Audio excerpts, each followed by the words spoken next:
ಇನ್ನು ಚಲಿಸುತ್ತಿದ್ದ ಕಾರ್ನ tyre blast ಆಗಿದೆ. ನಿಯಂತ್ರಣ ತಪ್ಪಿ ಮನೆಯ ಕಾಂಪೌಂಡ್ಗೆ ಕಾರು ಡಿಕ್ಕಿ ಹೊಡೆದಂತಹ ಘಟನೆ ಮಂಗಳೂರು ಹೊರವಲಯದ ಮರಕಡ ಬಳಿ ನಡೆದಿರ್ತಕ್ಕಂಥದ್ದು.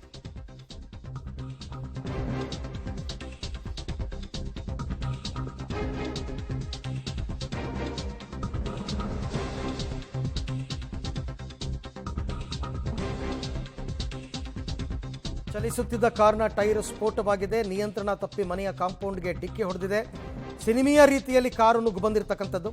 ಘಟನೆಯ ಭಯಾನಕ ದೃಶ್ಯ ಸಿಸಿ ಕ್ಯಾಮೆರಾದಲ್ಲಿ ಸೆರೆಯಾಗಿದೆ. ಕಾರ್ನಲ್ಲಿದ್ದವರು ಮಾತ್ರ ಪವಾಡ ಸದೃಶ ಪಾರಾಗಿದ್ದಾರೆ. ಘಟನೆ ವೇಳೆ ರಕ್ಷಣೆಗೆ ಸ್ಥಳೀಯರು ಬಂದಿದ್ದಾರೆ. ಕಾರನ್ನ ಮೇಲಕ್ಕೆತ್ತಿ ಕಾರ್ನಲ್ಲಿದ್ದವರನ್ನ ರಕ್ಷಣೆ ಕೂಡ ಮಾಡಲಾಗಿದೆ.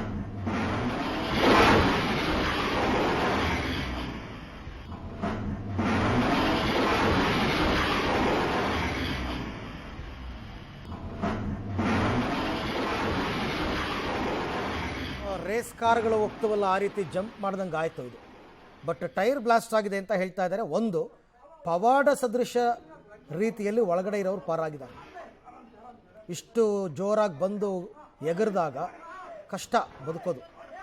ಬಟ್ ಇಮಿಡಿಯೇಟಾಗಿ ನೋಡಿ, ಅಲ್ಲಿ ಅಕ್ಕಪಕ್ಕದವರೆಲ್ಲ ಬಂದು ಕಾರನ್ನು ಮತ್ತೆ ಸರಿದಾರಿಗೆ ತಂದು ಒಳಗಡೆ ಇದ್ದವ್ರನ್ನ ರಕ್ಷಣೆ ಮಾಡಿರ್ತಕ್ಕಂಥದ್ದು. ಮಂಗಳೂರು ಹೊರವಲಯದ ಮರಕಡ ಬಳಿ ನಡೆದಿದೆ. ದೃಶ್ಯ ಎಲ್ಲ ಈಗ ಸಿಸಿ ಕ್ಯಾಮೆರಾದಲ್ಲಿ ಸೆರೆಯಾಗಿರ್ತಕ್ಕಂಥದ್ದನ್ನು ಗಮನಿಸ್ತಾ ಇದ್ದೀವಿ.